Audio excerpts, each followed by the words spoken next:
there's these new position of integrity commissioners that municipalities are introducing. And I'm very concerned that integrity commissioners are going to be another way that we are going to be silenced. These integrity commissioners are only in place in less than 50 out of 440 municipalities in Ontario.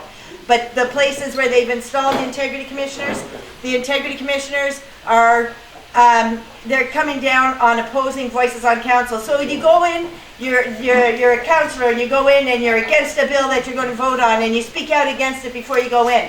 Once it's been voted on and passed, you're not allowed to talk negatively about it, or the integrity commissioner can now punitively fine you, like he did Deputy Mayor of South Stormont, Tammy Hart, because she was against the municipality giving money, what she considered startup money, to a local newspaper, a guy that wanted to start a local newspaper, and the rest of the councillor says, no, this is advertising money that we're giving them. They didn't do a tendering process or anything. So she spoke out about it before it went to vote, and she spoke out about it after it came out of vote, and the others voted in favor of it, and the commissioner punitively fined her a 1 month's salary for being against something the way she was before she went into it. The commissioner that she was up against, his name is Robert J. Swayze, not Patrick, but Robert Swayze. And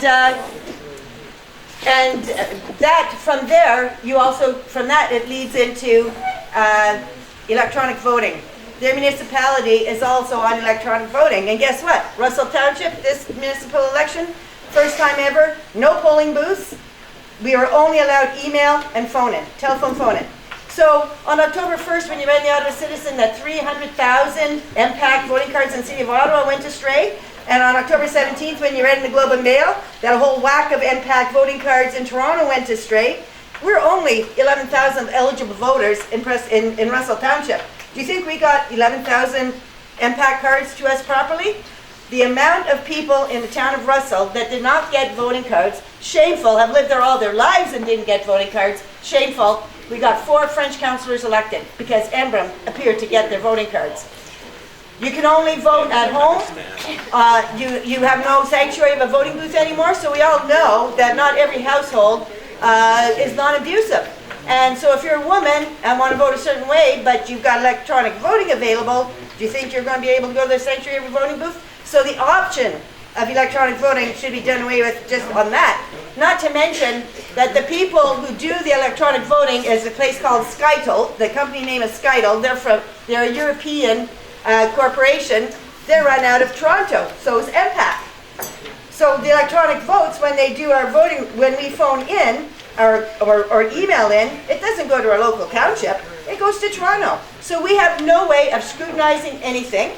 We have no way of knowing anything. I know my youngest daughter got her voting card for Ottawa, where she now lives. She also got a voting card to vote in our municipality.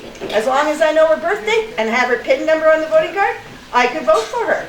And who would stop me? And how many other people got extra voting cards? And I know there were a lot that could, as long as you know the birthday.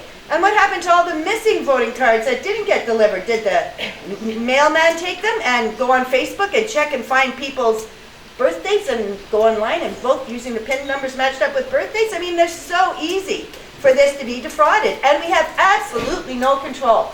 So I created a Facebook page called Bring Back the Paper Ballot, and if you're on Facebook at all, please come and join it, because we've got to push to get rid of electronic voting, get rid of phone voting. It's a fraud, and that's another way that they're going to take away opposing voices. They're controlling it out of Toronto. How would we ever know different? They can pick and choose. And we know someone that's got trumped on so many times, especially by our municipality. Before you go to it, we have to have some we need some more door prizes. My goodness, we have so many door prizes. You pick. Holy smokes, me pick. Everybody's gonna win. George Claxkin. Yay! Put it on there. Hey, George, where are you? Here it is. That's yours. You can pull yours if you want. Fix. Eleanor Brody? Oh, Eleanor just She's left. gone. Gone yet. Eleanor just left. Yeah. Yeah. Hey, sir, you got me in there? I don't know. You don't know you bought my ticket. Ron Chateau. Oh, where are you? shit. Close.